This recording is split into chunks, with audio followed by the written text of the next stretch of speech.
Welcome to Side Alpha Leadership, a podcast where leaders can share their experiences and discuss what leadership means to them. I'm your host, David Polikoff. Hi, and welcome to this month's podcast, Side Alpha Leadership. I'm your host, David Polikoff. This will be December's 2020. Thank God 2020 will be over at the end of this month. This will be the final podcast of the year, moving into 2021, and I'm pleased and honored to have a very good friend of mine that I've known for many, many years, Mr. Robert James. Robert James, please tell everybody a little bit about yourself. Hey, thanks, Dave. My name is Robert James. Everybody calls me RJ. I am a career firefighter. And I have 14 and a half years on the job. I started off as a volunteer firefighter in Montgomery County, Maryland, where I moved to Montgomery County from Cromwell, Connecticut as a college living. So I lived in the firehouse for a little over about six and a half years before getting hired, and still currently am a volunteer with the Rockville Volunteer Fire Department, but have a lot of experience in the fire service, starting with at a young age from 14 on. So still love it, still doing it, still rocking out with it, bud. And so a little bit of background information of how RJ and I met. Actually, I was a career captain, maybe when I think I was assigned to Rockville. I may have actually been at Glen Echo as a captain, but I actually taught RJ's Fire 1 class when he came from Connecticut to Montgomery County. I think I may have been at Glen Echo at the time, and that's how I first met RJ. I actually taught his Fire 1 class in the county, and fast forward, I was 18 years old. Yep, you're 18 years old, and then I transferred to Rockville Station 3, and where you were volunteering. And I kind of don't even remember you were in the class till I looked at the pictures. And then I transferred to Rockville probably in 2006, 2007. And one day RJ walked up to me and said, hey, I'm thinking about starting a training company. You want to be in it? And I'm like, okay. And we fast forward now, 11 years later, we've been doing Capitol Fire Training strong for 11 strong years. We've got some awesome instructors. We teach some awesome classes. And to me, RJ giving me the opportunity to actually teach for his company has really focused my vision on training. Even though I was an instructor, it actually forced me to think even more into the nuts and bolts and come up with actually writing training programs. So I thank you for that, for allowing me to be in there. And the joke now is that I taught you Fire 1 and now you're my boss. So either way, I enjoy the training that we do, and you and we get to put our heads together and come up with some fantastic programs. So before we go any further, I know some congratulations are in order to you, twofold. One, you just bought your first single family house, so congratulations on that. And an office and a yard and a place for all my fire and a place for all my fire stuff. Right. And it's great, it's great having that own little space. And then second of all, you found out yesterday evening that you scored in the top 5 for lieutenants in the county that you work in. So again, congratulations on that as well for a lieutenant. Oh yeah, thank you. And so I know you'll serve them well no matter where they put you. Even if it's at the training academy, you're going to do fantastic things there. But I know I take my shows on the road no matter where I go, Dave. That's right. So only good times ahead for you. Right. So talking about training, that's kind of where we're going to go. That is like the epicenter of what we do with Capitol Fire and everything that we think about, we live, we breathe in the fire service. It all comes down to our training. we've been doing it hard for 11 years with Capitol Fire. We've come up with, again, some great programs. But the in-station training, I know sometimes we lack. It's so much easier just to sit down in front of the TV. But to be able to even to go so far as to sit at the kitchen table and just talk about tactics and talk about stuff is good, but to actually get out there and do the hands-on stuff is even better. Or to actually take the stuff that you talk about at the kitchen table and then apply it in the practical sense there's no words to describe how well. How sharp you can make your skills. So that's what we're going to talk about today. We're going to talk about training, but not so much as doing the training, but more of getting the buy-in, coming up with new programs, how you present that to the people, some little tricks of the trade. I know we've said it 1,000 times. I volunteer in the county where I live. If you can figure out a way to get the volunteers to come to the firehouse to train, if you get more than just the normal 8 people, if you can get a vast majority of the membership, you found the holy grail. You can patent that and probably make $1 million. So, RJ, I want to kick it over to you. Let's talk about training. Let's talk about how you get your ideas. The things that you come up with. We teach a trucks class, but it's not your run-of-the-mill trucks class. We add twists and things like that to it. Same thing with rapid intervention, engine company, rescue squad, rescue work, RIT stuff. So how do you come up with these programs? Is it something that you just kind of see and say, I'd like to explore that, to tell people, how you come up with the stuff and then how you actually get that into an outline and then actually on paper into an actual working viable class? All right. Well, thanks for that, Dave. And I would like to start off with answering your question with this. Most of the training is not something that you or I or the guys for Capitol have made up. Most of the training comes from something that the American Fire Service has had to deal with, whether it was somewhere on the West Coast, somewhere in the Midwest, somewhere on the East Coast. This is not anything that we just sat down and said, let's just come up with our own thing and make this up. It's something that somebody or some company had to deal with. Most of our training that we do in the American Fire Service comes from a challenge of some sort, something that challenged somebody or something that's challenged a company or whoever. And us as individuals in the fire service, we are the type of people who always try to make it better. We want to be faster. We want to be more efficient. We want to be better at our job every time we come in the door. So we have to take something that challenged us and take that to build upon our training to, hey, the next time we deal with this, we can get at this fast. I think forced entry is one of the biggest things that, I love to teach, that we love to do, one of our biggest programs that we teach on the road. But it always comes from a challenge, right? So we've had a hard time forcing this particular style door. We had a hard time getting through this roll gate or this going through this kind of lock. Well, how do we get more efficient at it? Well, we have to train on it. But it started from a challenge of some sort. So I think that when we look at how we come up with these programs and how training comes to be, we have to look at what the challenge was that presented. Does that make sense?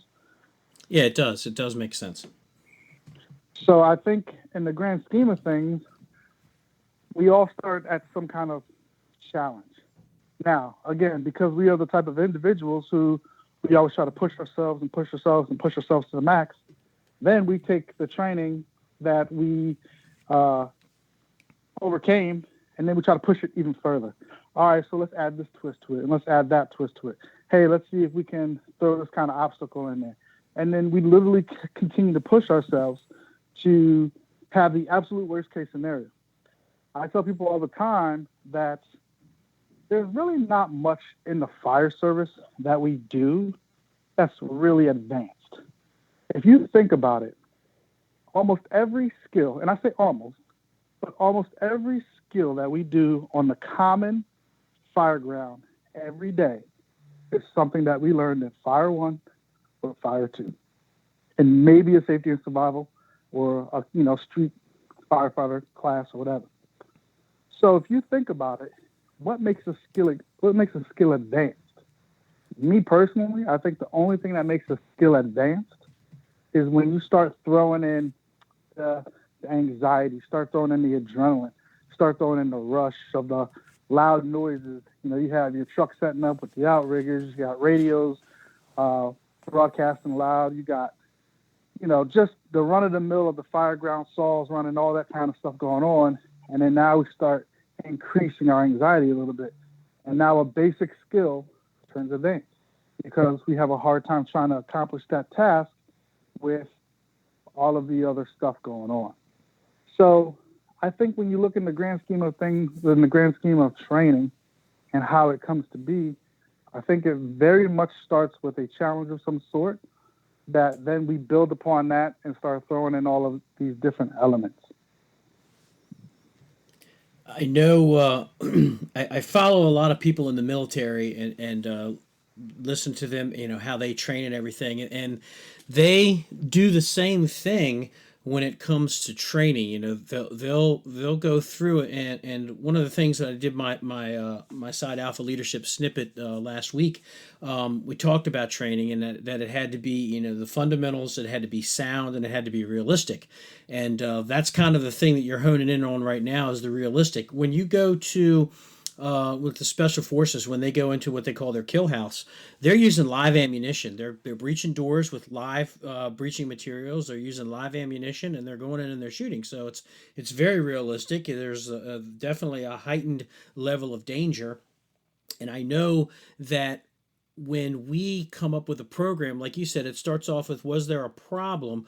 What was the problem? We start analyzing that problem, and then we actually will go out and we'll start the research. If it's a specific door that needed to be forced, if it was, they had problems getting through the door, the tools weren't working for them. And I'll be the first to tell you, to the audience that listening, we've modified quite a bit of tools to make them work for us. We've sought out vendors that make tools that we use that fit our purposes. And I know, we use, everybody uses pro bars, but we've taken it a step further. We've modified our pro bars for Capitol Fire. We use different bars, and you can talk about that in a few minutes, that we utilize that most people may not know about, different axes and things like that.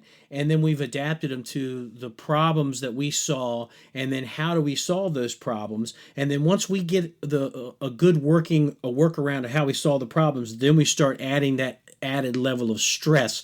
And when we talk about stress, especially for Capitol Fire, some of the things you can talk about, some of the things that we do to ramp the stress up, especially when we're doing our rapid intervention class, how we ramp the stress up on people and the things that we do. We take things so far out of the box that you'd probably never see, or maybe once in a lifetime, but it makes everything else that you would come across like a walk in the park, because you've taken it to the worst case scenario. In case this happens, you have the tools and the skills to mitigate. But if it's a minor incident, you definitely have the skills to mitigate that without an issue. So let's talk a little bit about the fundamentals of training and the sound practices that we've used. And Andy Fredericks said it a long time ago. Hey, I didn't invent this stuff. I just gathered it all and put it in a nice little package, and now I'm presenting it to you. So it's kind of like what we do. And then talk about how we make it realistic, and then also talk about the stresses that we put on the students in order for the class to just achieve that over the top level of training. So if you think about it, when you talk about the fundamentals, I think the first thing that anybody needs to ask themselves is what's the objective? What are we trying to accomplish? Okay.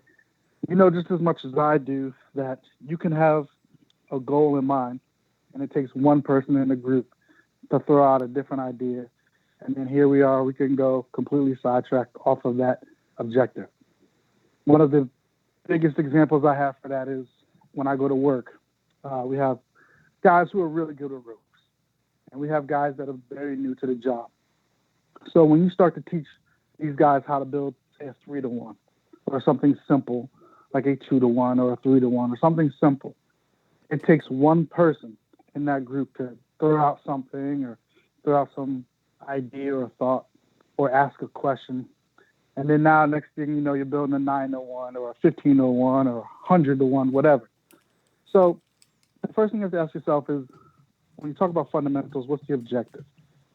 I like to make sure that when we do training, we know what the objective is.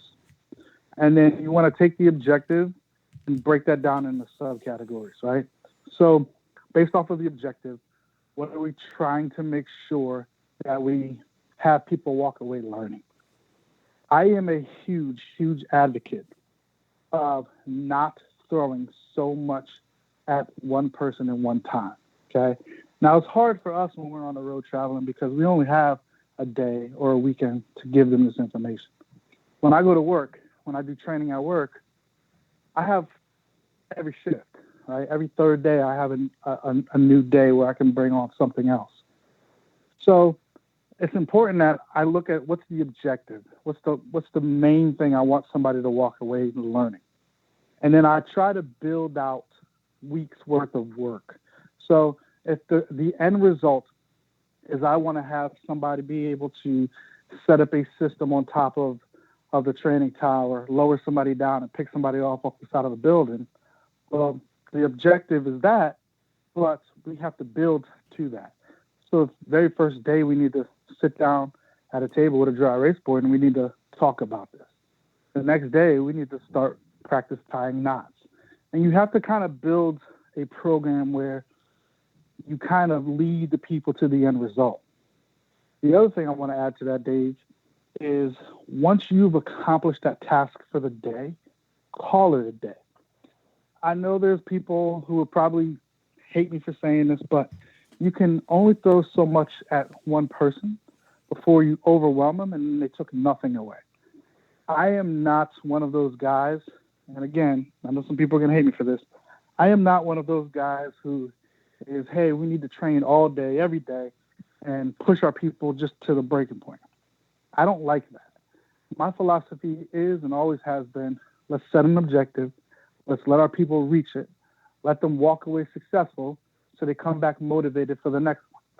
When they come back motivated for the next one, we talk about the last one and throw some information about the new part.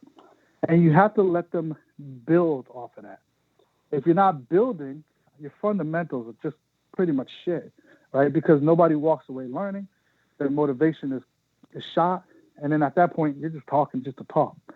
So when you talk about the fundamentals, Dave, I think that it's important. And again, this is just my opinion. This is just how we conduct business. And if you think about it, we've been pretty good over the last 11 years of doing this and still at it. I think when you look at how we break down how we do things, talking about fundamentals, we actually break it down just like that. Now, when we start adding in the different stressors, right, we're not doing anything but keeping it real. And sometimes, my old lieutenant used to say, sometimes keeping it real goes wrong, right? But Right. at the end of the day, we are in a profession where, if you talk about, like you mentioned, the military, that kind of thing, we're in a profession where there is nobody else but us. We're the problem solvers. So we have to train to fix the problem. And if we're not training to fix the problem, well, then who's going to fix it? So at the end of the day, I think when you look at the grand scheme of things, the overall topic of training and the fundamentals, I think anybody who's planning a drill or planning a training for their company or their shift, you have to look at where you're trying to end up, not for the actual moment of what you want to do for the day. That's just my opinion, Dave. And I think, right, wrong, or indifferent, it's worked for us for many years. We've trained many people, and we're still out here training. You know, I think, again, you have to have something where people can walk away from it successful, but motivated for the next one. I know one of the things that comes to my mind when we talk about the stressors, is building in the artificial stressors, especially when we do our RIT class. I have a grand selection of death metal on my phone that we pump through loudspeakers while these guys are searching for downed firefighters in the most ridiculous conditions possible. And a lot of people, they look at it as, like, at first they don't understand, why are they blaring this ridiculous music it's just, ridiculous to hear the level of noise. And then you start watching these guys and they start yelling at each other, and you can see their anxiety start to ramp up. You can see that they start getting mad at each other, and then you can see that the group starts to break down. And that's when we can go ahead and we can stop and we can pull everybody back together and say, okay, here's what we were doing with the stressors. Now, when we go back into this, understand that you're going to run into these things. Sometimes your plan A is not going to go as planned, and you're going to have to be able to change on the fly, and you're going to be able to communicate. And when we run through it again on the second time, it's amazing to see that they kind of ignore all the outside stressors and they're focusing on each other and the task at hand. And we've seen good results with that. What do you think, RJ? Yeah, absolutely. Again, when you look at the grand scheme of things, the mental aspect of this business is probably the most important part of it. You know, the anybody who's ever said to me, growing up, even as a young kid in the fire service, the most important tool that we have is the head that's in between our shoulders, right? And so, if we are not training to make our minds strong, well, then we're not really training. Because in the grand scheme of things, we deal with stress. And when we deal with the stress, it's on the fire ground, right? You can train to pull hose lines all day long. Can you train to pull hose lines now when you have a car or three cars or obstacles in front of you with somebody yelling, the fire's over here and somebody's yelling the fire over there? Can you adjust on the fly? So, when we start adding in those stressors, that's where we start putting people into the position where they have to start thinking for themselves and start thinking how they're going to better the outcome. I think that, we don't, as a company, just go in right out the gate and hit somebody with the stress. We build upon it. Even in the course of a day class, we build upon it.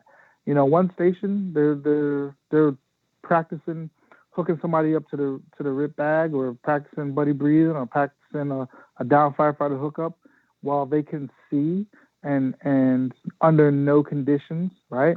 And then we move them to the next station where, now we black them out and they can't see at all.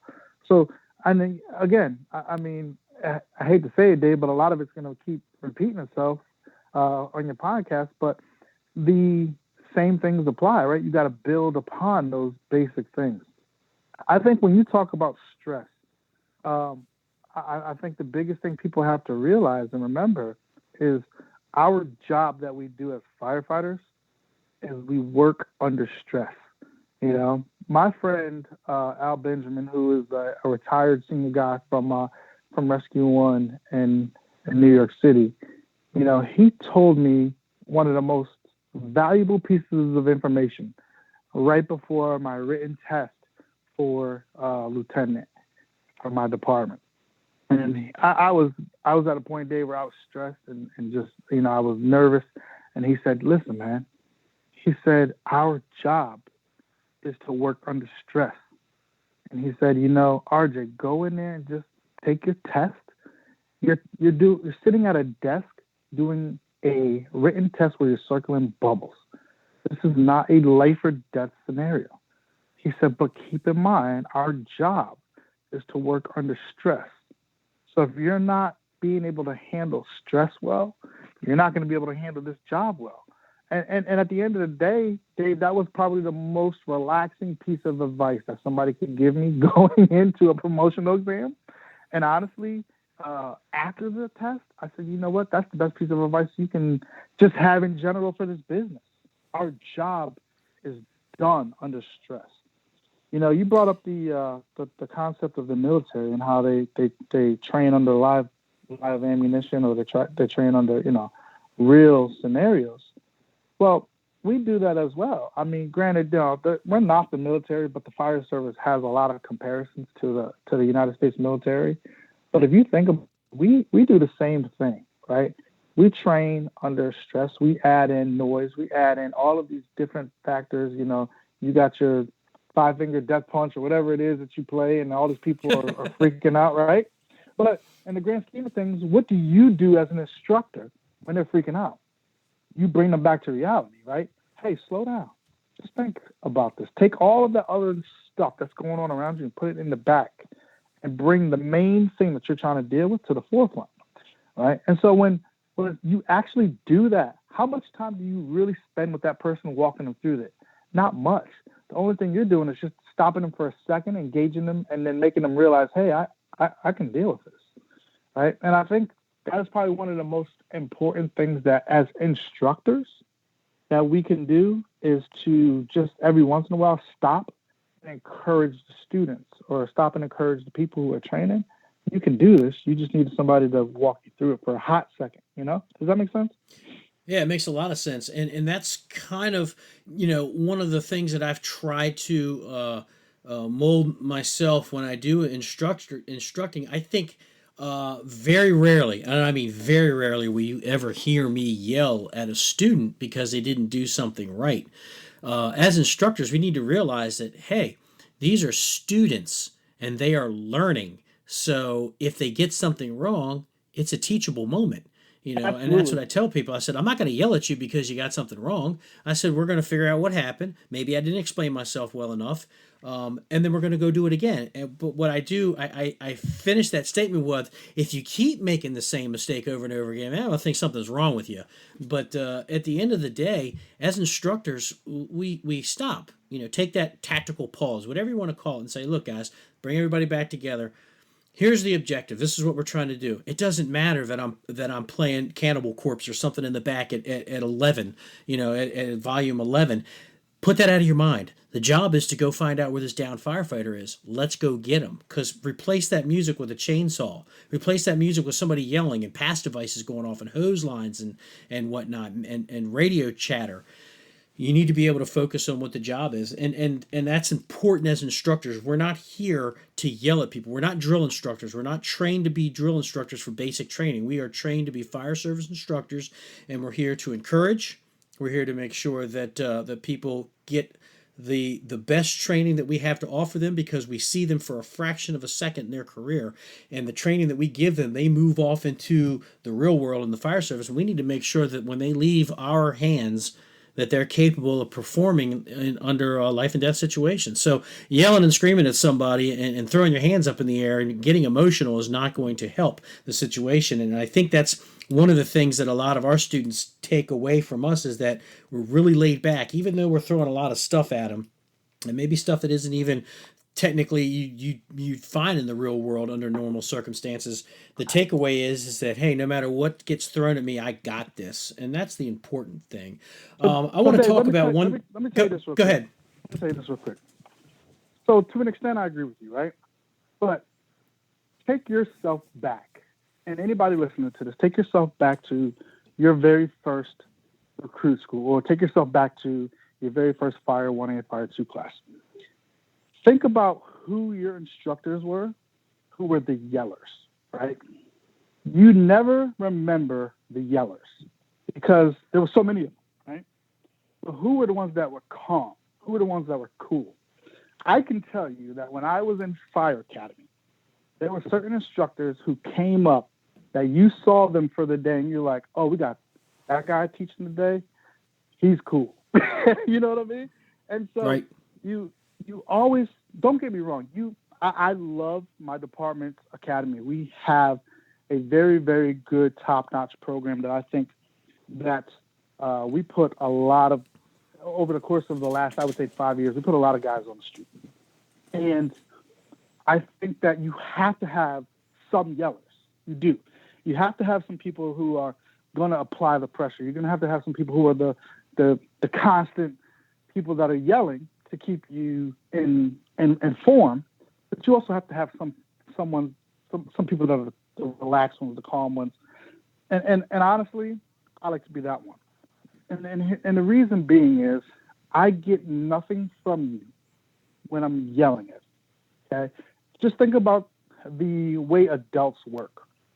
Adults have a tendency to shut down when another adult is yelling at them. So I'll be honest with you.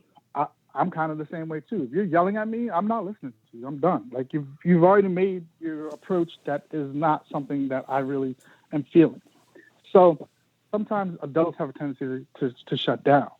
But if you have somebody who's like the calm kind of approach, like, hey man, we could have did this a little bit better, or hey man, why did you do this particular way? I think that you get better results. But don't get me wrong, you definitely have to have some yellers, but you can't have everybody yelling. You know what I mean? Right. And I think, when we talk about the yelling, I'm talking about the yelling and screaming because they didn't get the line in quick enough, or the yelling and screaming because when the line got charged, the bail was open a little bit or all the way or whatever. Maybe the line got away from it. It was a mistake. But the yelling of of motivation, like let's go, let's go, let's go, let's get to the front door, get online, whatever it is that we're doing, there's a time and a place for that. But there are instructors out there that just constantly yell. There's chiefs out there that constantly look for something wrong so they can fix it. And that's one of the things that we talked about. When we do a hot wash or something, when after the call or an after action review, I tell the guys, I said, if everything on the fire ground went pretty good and there's really nothing out there, then don't try to find something that's wrong. Praise the guys that they did a good job and move on. If there was things that we could have done better, then you approach it like, hey, man, we did a really good job with this, this, and this. We need to make sure that we're a little bit better when we do this the next time. And maybe from there, we'll have some training on some certain things of that. So when we do see it again, we're good to go. Would you agree with that? Absolutely. Listen, man, if it ain't broke, don't fix it, right? Right. And at the end of the day, if the guys and girls on the street did exactly what you want them to do, what more can you ask for? I always used to get picked on by the other guys that I worked with. They used to call me the good cop. When I would teach at the academy, they say, "Oh, RJ's here. He's the good cop," and you got to have a good cop, right? If all the cops are yelling at the people and you don't have anybody to actually say, "Hey, man, good work," or "Hey, listen, man, this could have been a little bit better. This is what we probably should have did." You get more out of the people. And honestly, I think at the end of the day, that's what our goal is, right? You want somebody to walk away learning the lesson that you're trying to teach, okay? Not just you're there to follow a script and push that script on them. You want them to be able to take that experience and use it later on. How many times have you been told something or taught something from somebody else and that idea or thought kicked into play on a call? And then you literally said, "You know what, man, that was something that XYZ person taught me. You know what? I'm gonna give them a call or send them a quick text real quick. Just let them know that something that they gave me actually worked." At the end of the day, that's what we're shooting for, right? Yeah, absolutely. And when we talk about, as an instructor or as a line officer or even as a chief officer, you have to learn to keep your emotions in check. If you allow your emotions to rule on how you govern as a chief officer or as an officer in the station or even as an instructor, then you're going to lose credibility. You have to be able to keep your emotions in check. You can't be the yelling guy all the time. There's a time and a place for everything, but for the most part, if you just enlighten people on, hey, this is where we need to do a little bit better, and we're going to set up a series of some drills and some training so we can kind of hone in on that. So the next time this comes up, we're golden. And I think, in my opinion, you get better buy-in from the people when they know that, hey, the chief has his emotions in check. He's not an emotional guy. He's not out there screaming and carrying on. He's approaching each situation differently. And if we do something wrong, and I don't have a reason why I did it that particular way, well, then we learn from it and we move on. I think that, being a good instructor allows you to be a better officer and a better chief officer because it allows you to let the people know what mistakes were made, and then we can learn from that and how to build on that. What do you think? Absolutely. So, Dave, one of the biggest things you talked about that I want to touch on a little bit more is the buy-in. Buy-in is huge, right? If you don't have the buy-in of the people, then it's just Dave's idea or RJ's idea. But how do you get the buy-in, right? So I can tell you right now, me being an instructor, me working with a company that travels, it's kind of hard when you have to do work on the side and you have to do work in your day-to-day operations. How do you get the buy-in from the people? Well, the first and foremost, what you need to do is you got to include them, right? So, there's a lot of things that I'm not sure about or a lot of things that I'm not ready to push to the rest of the world yet until I've actually seen it, tried it, or got, multiple reps on it where I can put it into our day-to-day operations of our programs for Capitol Fire Training. But when you start including your shift, so one of my best, I would say, attributes of my shift is they like challenges. They like being able to say, hey, man, RJ came up with that idea with us. You know what I mean? So Right. one of the best things you can do is to include people. You know, you need to take something, have somebody else work with it to validate it. When you have multiple people feel like they're included in something, you got buy-in. I can't tell you how many ideas, wild, crazy ideas, some successful, some unsuccessful, that started with my station on my shift. And having those guys say, hey, man, I'm not really feeling that idea, RJ. I just don't think that's going to work, or I don't think that's the best idea. And when you can humble yourself to say, you know what, guys, I think you're right. Like, you know, I don't think that's a good idea. I think I'm gonna take that advice. I think that helps you get the buy-in when you have those people who are included in it. The best thing that I can say about my actual shift at work is I have a very split shift, right? I have 10 guys to a tour, and I have half of them are senior guys and the other half are junior guys. When you can look at a junior guy as a senior guy and say, hey, man, what do you think about this? And the junior guy say, hey, I really like this, or hey, I don't like this.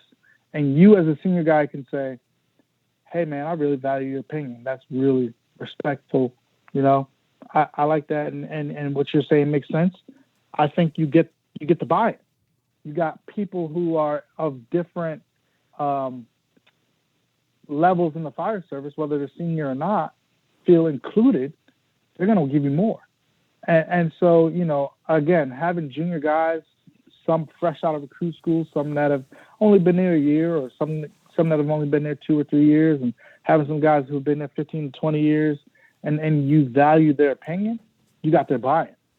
So, you know what, when you come back with more, guess what? They feel included. They feel like they're a part of some of the decision-making process. You got their buy-in. I struggled when we started this company years ago, Dave. I struggled to include other people. And the reason being is I didn't want to burden anybody with my work. And at the time, a lot of guys were like, oh, man, you're like, you know, you don't want to do anything with us. You don't want to. And it wasn't that. It was, hey, I didn't want to burden you with what I got going on. And then I learned that. And I took that and I was able to twist it to say, all right, guys, listen, I got to teach a program, or I got to build a program, or I got to do something, or I need you guys' opinion.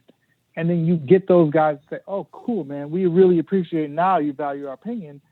You get to buy in. You know what I mean? So like Yeah. at the end of the day, buy-in is huge, because when you think about it in the grand scheme of things, when we're all instructors in this business, everybody's selling something. Everybody's selling an opinion. They're selling their thoughts on tools. They're selling their tactics of how they want to get to this door, or how you should run this incident. The question is who's buying it? And if you don't have the support from the people to say, hey, man, we validated this, we tried this shit is true and legit, then you're not going to have the support. You're not going to have the people that buy into the program, you know? Yeah, I think that another aspect of that, you know, to get that buy-in from people is when you are very enthusiastic. You know, you have that upbeat attitude and enthusiastic about the training, and you present it to the guys, saying, "Hey guys, we're going to go out and we're going to do this kind of stuff." You know, instead of the whole like, "Oh, today, you know, we got to go do this." You know, the battalion chief said that we have to come up with some type of training, and when the guys see that your heart's not in it, then right away they're not going to be into it. But if you present something like, you know, hey guys, this is a great opportunity where we can, you know, take this forcible entry drill and let's take it up to the next notch. Let's start spitballing about some different stuff. Yeah, we can get through the door using the Hydra Ram, but let's talk about using the irons. And when you present it in an upbeat kind of way, I think that helps goes a long way of getting a buy-in as well. I know that we've come up with a lot of programs through Capitol Fire. Some of them worked, some of them didn't. But I think the really cool thing is that the programs that we came up with, we all had something to bring to the table, whether that was our strong area or not. Like with forcible entry, I've loved truck work, and I've done it my whole career, and I really love it. But when it comes to the forcible entry stuff and the nuances, then I'm going to defer to you and say, hey, let's come up with something different. What do you think about this? And then you can kind of say, well, this is what I've learned, and these are some of the things that I've been thinking about, and then we can put a class together. Same thing with the command class. Even though some of the guys that work for the company aren't chief officers, it doesn't mean anything. It's like, what do you see as a command officer? What would you like to see out of that? And then they give that information back to me, and then it helps me build a program about command and leadership and stuff like that. So it's not just all coming out of one person's head. It's a good collaboration of everybody, and I think that's why our company works so well, is because we're all enthusiastic, we're upbeat about what we do, and we want to deliver the best product. That when we go there, we're excited to deliver the product for the 50th, 100th time. We're excited about delivering that. Would you say that's a good analogy of what we do? Absolutely. Dave, what's the number one thing that we tell people when we teach a class? The number one thing that we tell people when we teach a class is, yes, we are here as instructors, but we are also here as students. And no matter what I tell you I have done, which has worked for me, has worked for my guys, what has worked across the country that we've seen teaching, I am still willing to listen what you have to say that might have worked for you. And when you look at that, a lot of times students say, you know what, these guys are top notch because why? They brought themselves down to our levels. They're not here talking like they're better than us, and they're here to learn just as much as I am here to learn from them. We do that everywhere we go. And how many times have we taught a class, showed up to teach a class, and when we offered that thought, somebody hit us back with something, and we were like, you know what, that's pretty cool. I never thought about that. Or you know what, where I come from, we don't do that. So I never considered that, but that is a great idea. I think that when you look at that, it comes in so many different ways, and when you talk about how you keep people motivated about it, I'll tell you this, Dave. I work with really good guys who are motivated about the job. Over the course of my career, I can say that sometimes I have not. But at the end of the day, guess what? I don't give a fuck because I love this job. And if I find a bunch of people who love the job just as much as I do, it's contagious, right? You're gonna like it just as much as we do, or you're not gonna want to be around it, and you'll find the opportunity to go somewhere else. And somebody else who wants it just as much as I do, or the guys that I work with do, will get another person like that. So motivation is contagious. I work with 10 guys every third day. 10 guys who love the job, who all bring something different to the table when it comes to the job, who, at the end of the day, just want to be there. Training with them is not something that you have to press on them. Honestly, the hardest part we have on our shift with 10 guys is trying to figure out what drill we're going to attack for the day, because guess what? With 10 different guys, you get 10 different opinions, and everybody wants to do something, and they're all important. You know what I mean? So Right. At the end of the day, it's one of those things where you have to say to yourself, when you love this job, when you love being ready for the job, the motivational part of it, it comes natural, and it'll come natural for the other people who are around you. It's contagious. You know what I mean? It's contagious. Well, that's the thing. Having that enthusiastic, upbeat attitude, when you show up for work with that, that's contagious. It only takes one poison attitude in the firehouse to bring an entire shift down. But if your attitude is that of being upbeat and happy to do the job, and that this is the best job in the world, and you're living that, well, that's infectious. That's going to spread to the rest of the shift. one of the things that I like seeing, when I roll up on the fire ground and I take command and I look out my windshield and I see everybody, just it's like a well-oiled machine. Lines are getting pulled to where they need to be. Guys are down on a knee getting their SCBA on. They got their tools next to them. Circle checks are being done. Ladders are being thrown to the building in rapid manner. Everybody's doing their job, and I'm looking at that and I'm like, wow, this is just absolutely awesome, and it makes me proud watching these guys do the job. It also makes me a little longing because I wish I could be out there doing the job with them. But everybody has their part to play. But the fact that everybody's just working together, like our buddy Tony Tricarico says, is that you don't practice till you get it right. You practice till you can't get it wrong. And I'm watching these guys, and they're just like machines, and they're doing the things that they're supposed to do. That really, not only did that reflect positively on me, and it's not like that I did that. They were like that when I got there, but it's my responsibility and my job to make sure that they maintain that level of training and that high bar expectation. One of the things that I want to touch on that you talked about is, when we go out and teach, we we talk about humility. When we go out and teach, I'll tell guys right away. When I'm delivering my PowerPoint presentation while you guys are out setting up the training grounds. I'll tell them. I said, please stop me. Throw your hand up in the air if I'm going through something and I'm talking about something and you've seen something done a different way that works. Please, by all means, bring it up to me. I'm going to write it down. And then I always end up saying, like, I'm going to write it down. And if it's really good, we're going to use it in one of our programs, but we're not going to give you credit for it. But that's one of the things that I like to hear. I like to hear what other people are doing. Just because I'm there teaching you a class, you're paying us to be there to teach a class, doesn't mean that I still can't learn.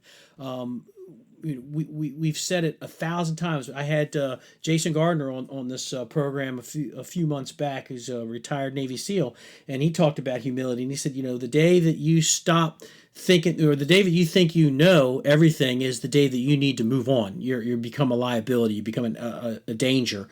So I think our humility runs pretty deep in the program, in our class, because we're all there to learn after each other. And we've got some fantastic instructors, and as well as I do, RJ. These guys have seen more in 3 or 4 years than you and I have seen in my 3-year career and your 15, 20-year career.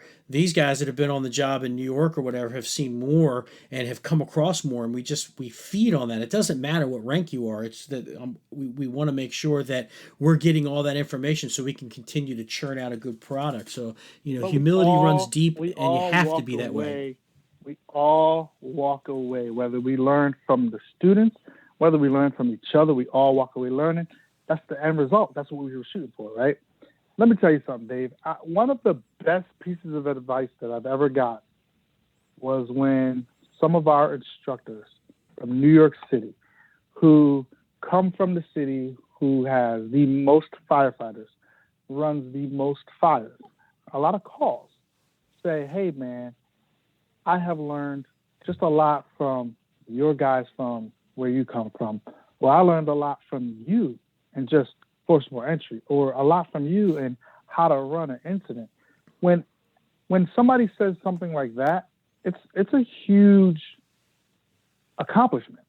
But at the end of the day, when you think about it, hey man, I'm no better than you and you're no better than me. That's what makes us really good, because at the end of the day, whether the students walked away learning or the instructors walked away learning, whether the students learned from the instructors or the instructors learned from the instructors or the instructors learned from the students, what was the end result that we were shooting for?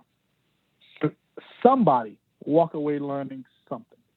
And I can tell you right now, there has never been a day, there has never been a time, there has never been a class that we have done where somebody did not walk away learning something. When it happens, Dave, I'll tell you right now, and everybody listening, when it happens, Capitol Fire Training is done. Because that's our job. Our job is to make sure somebody, no matter what level, walks away learning something. We have not failed at that one point. No, I'll go out on a limb here. It's the company that I work with. It's your company, but I'll be the first to say is I think that's why we get a lot of repeat business. I mean, we're going back to some of the same firehouses that we've been 3, 4, 5 times to teach either the same class or different classes or other classes, or they'll just say, hey, we're kind of interested in this. Do you have a class? Say, nope, but we'll build one. We'll get back to you in a couple of weeks. We get that repeat business because I think people know that we're genuine. I think people know that we're not walking in there with a higher, mightier attitude that we're superior to you because you've taught us to come in here and train you. No, we're all firefighters, and we want to learn from you. We want to hear how you do things.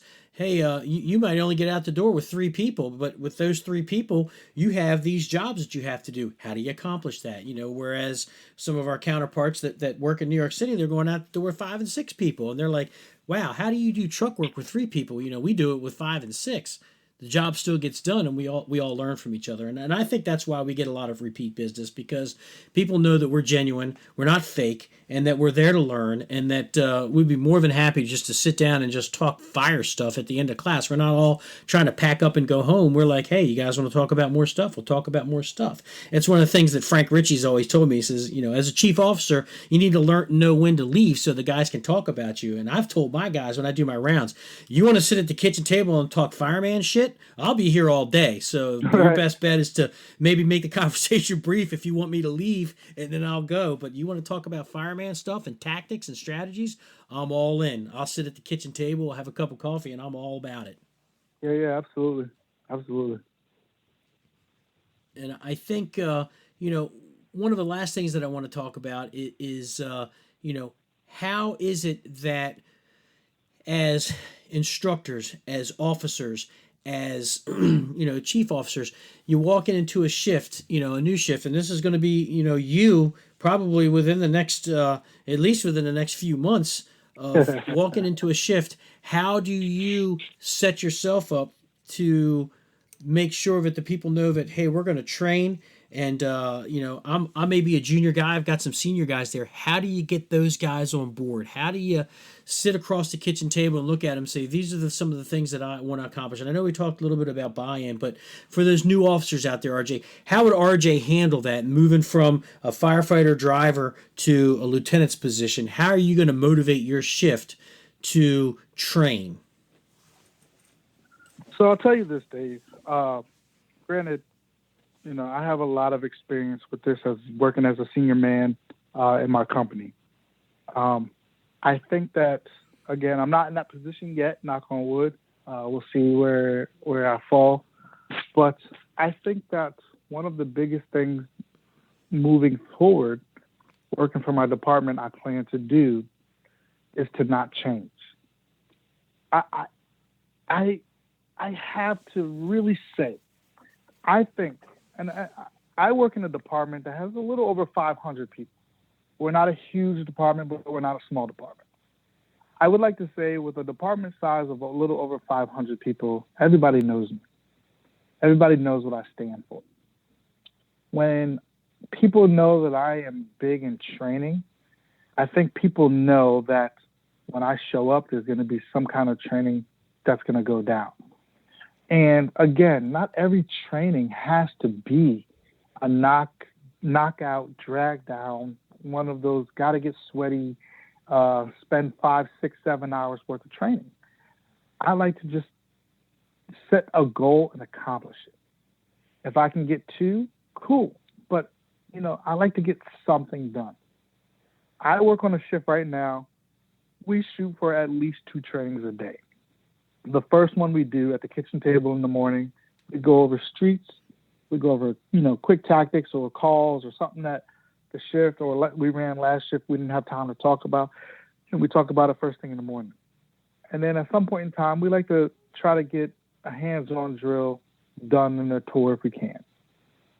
I think that when you let people know up front, hey guys, today I would like us to do X, Y, Z, and you give people time to prepare themselves, give them time to mentally be prepared for it, you're going to get the buy-in. Dave, we've been talking for almost 45, 50 minutes, and the same topics keep coming up. Buy-in, communication, and getting people motivation, getting people to do the task. Again, I told you earlier, we were going to keep repeating these words because they keep falling back on top of each other. When I walk into a firehouse as a brand new lieutenant, knock on wood, I hope that people know what I stand for. I also hope that people know that I'm going to say, guys, what would you like to do today for training? Again, using the same concept that has worked for us for many years. I'm no expert, but I'm willing to listen to what you guys have. I'm willing to throw in some thoughts that I might have. And together, whoever we have sitting in front of us, we can come up with a plan on how we want to accomplish this, that, or the third. I think that when you have that approach and always have that approach, you'll always have buy-in. You'll always have motivation. I can tell you that the fire service has people who, they don't take the job serious. They're not really about training. They're not motivated to do something. And then, they take a promotional exam, and then guess what? Oh, boom. Now they're motivated about training. Now they want to do this, that. And then you don't have the buy-in of the people. They saw how you have been throughout your career. And then all of a sudden you want to take it serious now that you got promoted. I think anybody who knows me knows that I have took training serious my entire career. Starting as a young 18-year-old kid, all the way up to now, I'm 35 years old, I take training very serious. I think that when I become of a person of a position of power, I think that maintaining the same level of training, maintaining the same level of what I expectations, I think that will always continue to get me motivated people that want to train and the buy-in of the people while I'm training. I think without that, Dave, you're never, ever going to get it. You have to always want it and show people that you have it. I think, and I knew, when it does come to training, those same words that keep coming up, they're always going to come up. And I think it's important that we keep talking about that, because there are a lot of new officers that are out there that may be approaching like, I only have X number of years in the fire service, and I really want to make sure that my shift is good, and I want to train, but what do I do if this person doesn't want to do it, or what if this person's giving me, a hard time? And what I've told people is I said, it's real easy. I said, you go to that person, you sit them down and say, all right, I need you to come up with a drill, and throw it back on them. Let them come up with something. And you'd be surprised, because when they have to perform in front of their peers, they're going to make it the best that they can make it. They don't want to fail in front of their people. And I think that's another way to kind of back in or end around this buy-in, to the point where, hey, not only is the lieutenant trusting me to come up with some good training, I need to make sure that I look good doing it, because I don't want to fall on my face. And I think that's another mechanism that you can use as an officer. But the motivation, the buy-in, being authentic, staying true to who you are, is all important. When I had I did that promotional class for the guys in my county, and even did another neighboring county. We had them on a Zoom call. The first thing that I told them is, you need to be yourself. That's the number one thing, because you don't know how to be anybody else but yourself. And like you said, if you were the kind of person that was a Minuteman, showed up 5 minutes before work started, you slacked off in your duties, you constantly criticized training, and then you decided, oh, you know what, I want to get promoted to lieutenant, and now you try to redefine yourself, it's going to be very difficult, especially in a smaller department. People know who you are. And the people that don't know who you are, well, they're going to be calling up the shit that you come from, and they're going to ask, who is this guy? And that's the impression they're going to get. So you need to be true to who you are when you're starting in the fire service. Training is important. It's the number one thing that we can do in order to make sure that we're keeping ourselves safe, our brothers and sisters, and that we're coming home to our family the next day. That's what we owe to them. We're coming down to the witching hour, RJ. We got a couple of minutes left, so I want to give you the last words on talking about whatever it is that's on your head, what you want to talk about, and then we'll close it out. Cool. So, Dave, I really do appreciate you having me on your podcast. And I do appreciate you asking my opinion about certain things. I don't have all the answers. I never will. But one of the best things I can say is, anybody who knows me, anybody who knows you, Anybody who knows the guys that we teach with or Capitol Fire Training knows that training is one of the biggest things we stand for. I don't know this job in its entirety, but I'm constantly learning. And the people who take our class don't know the jobs in their entirety, but they're constantly learning. As long as everybody has agreed that we have a lot to learn and we can constantly keep learning, the fire service is going to be okay. You know, there's so many people who say the fire service used to be better, the fire service could be this, I'll tell you this, the fire service is going to be okay if everybody is willing to keep learning. When you have the know-it-alls or the people who just have seen it all and done it all, the fire service is not going to be okay. We have so many more calls that we have to run, that we have to learn from, that we have to go back and bring to the kitchen table or back to the training ground. I wish, Dave, that I had enough time, or I wish that we had more time to talk about this. But at the end of the day, we have so much more learning to do. The only way you're going to learn is to open your mind to learn and be receptive to learning. I think that we have all done a pretty good job of being those kind of people over the course of our careers, our lives, our time in this business. I would like to close this out by saying this. You are your own worst enemy. You can make this job what you want it. This job can be huge. This job can teach you so much. This job can give you nothing. It depends on what kind of person you want to be. Be the person who is willing to learn. Be the person who is coachable. Be the person who is willing to give what you've learned to somebody else. I think that's the one thing that we didn't talk about, Dave, and I want to close out by saying it's great that you learned all these cool tricks of the trade. You learned these different tactics. But if you're not sharing it with somebody else, it's pointless. That means it stopped with you. The best thing a senior guy can do is to teach a junior guy how to be a senior guy. And I'll close it out with just saying that, Dave, I really do appreciate you having me on. We could talk for days about training, you know that. But I don't have all the answers, but the fact of the matter is that we are always consistently wanting to learn and get more answers. That's what training is all about. Absolutely, and I'll have you on here again. Obviously, I've had Sam on here a couple of times, and it's just a formality that I haven't gotten you on here, but at least I get to close out the year with with my boss for Capitol Fire on here. So I appreciate you being on here, RJ, and I appreciate your insights on training, and good luck, and look forward to seeing the collar pins on your shirt when you're the lieutenant. And if I have to, I can put a word into your boss. I've had him on the show as well. So with that, he's a good thanks dude. a lot for being. Yeah, he is. Thanks a lot for being on the show, RJ, and thank you everybody for making this year of 2020, even though it was kind of a crappy year for Side Alpha Leadership. We had over 3,000 downloads of the 12 episodes that I've actually put on here.